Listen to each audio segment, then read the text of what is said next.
Run by BirdLife Sweden and founded in 1946, Ottenby has ringed 1.25 million birds.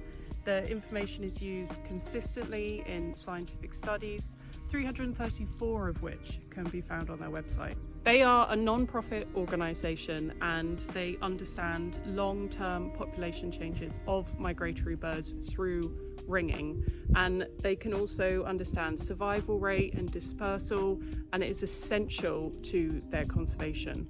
At Ottenby in the southern Cape of Öland, 397 bird species have been seen.